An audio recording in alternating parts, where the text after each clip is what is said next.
মাদেরকে বাড়তি আর একটু সম্মান করব, যেটা হবে তাদের প্রতি ইনসাফ।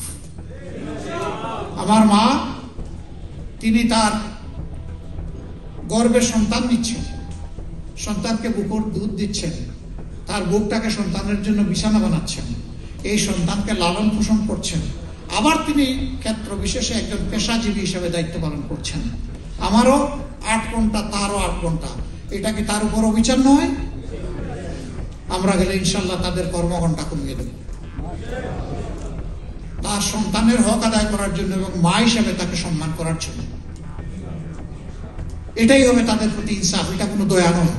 ইনশাল্লাহ আমরা যদি 8 ঘন্টার জায়গায় তাদের জন্য 5 ঘন্টা করি, তাহলে মারা এতই সিনসিয়ার, এতই কমিটেড, তারা চিন্তা করবে যে সরকার, যে দেশ আমাদেরকে সম্মান দিয়েছে, আমাদের উচিত 8 ঘন্টার কাজ 5 ঘন্টায় শেষ দেওয়া।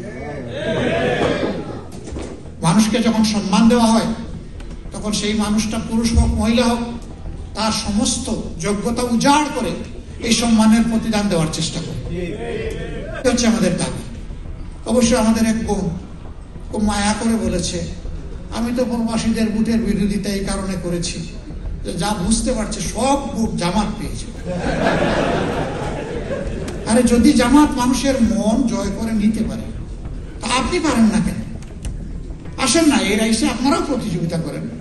আমরা তো কাউকে না করছি, কিন্তু আমরা তো এ পর্যন্ত কোনো প্রবাসীদেরকে বলছি না যে ভোটটা আমাদেরকে দিয়ে